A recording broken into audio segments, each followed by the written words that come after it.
మధ్య తగ్గాయి కదా కామెడీ సినిమాలు రావడం, ఇలాంటి ఒక ఫీల్ గుడ్ కామెడీ రావడం అనేది. వస్తున్నాయి. మొన్న పెళ్లి చూపులు ఇట్లాంటి సినిమాలు మంచి మంచి సరదా సినిమాలు వస్తున్నాయి. జనరల్గా ఏంటంటే మీరు అబ్జర్వ్ చేస్తే ఏంటంటే 80s 90s దాకా సినిమా ఒక్కటే ఎంటర్టైన్మెంట్ ఉండేది. సో కుటుంబ భరితమైనటువంటి సినిమాలు అనేవాళ్ళం, సకుటుంబ సపరివార సమేతమైన. కాబట్టి అందరూ కలిసి సినిమాకి వెళ్ళడం ఎంటర్టైన్మెంట్. ఇప్పుడు టీవీస్ వచ్చాక లేడీస్ అందరూ టీవీకి స్టిక్ ఆన్ అయిపోతున్నారు. సో బయటికి రావడం లేదు. సినిమాకి వచ్చేవాళ్ళు ఎవరు?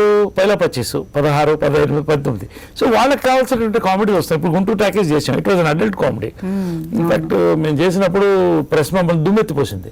నేను అదే చెప్పాను, మేమేం బూత్ సినిమా ఇలా సెన్సార్ సర్టిఫికేట్తో ఏ ఫిలిం చేసాం, పిల్లలతో వెళ్ళకూడదు, భార్యాభర్తలు హాయిగా వెళ్ళి చూడొచ్చు, మంచి హిట్ అయినంతే. తరం మారుతున్నప్పుడు మన డ్రెస్సింగ్ కానీ మన అలవాట్లు కానీ మన పద్ధతులు మారుతూ వస్తాయి.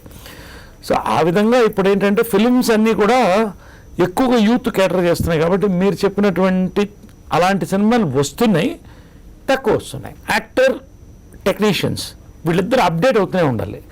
So I update my self. నేను ఎప్పుడు కూడా నేను ఇది నా విడుదలు, ఇది నా అవార్డు కాబట్టి నేను ఇది చెయ్యాలి, నా ఇమేజ్ అని ఎప్పుడు కూర్చోవాలా.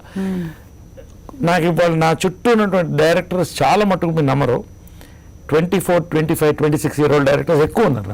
ఇప్పుడు చేస్తున్న ఫిల్మ్ కూడా వెరీ డిఫరెంట్ ఫిల్మ్స్. నాకు అది సంతోషం అనిపిస్తుంది. I can converse with them, I can mingle with them. పేదవాడి పక్షాన నిలబడతాం, ప్రజా గొంతుకై నినదిస్తాం. వాయిస్ ఆఫ్ వాయిస్లెస్, తెలుగువారి మనస్సాక్షి, సాక్షి టీవీ. సాక్షి టీవీ ప్రసారాల కోసం మీ స్థానిక కేబుల్ ఆపరేటర్ని వెంటనే సంప్రదించండి.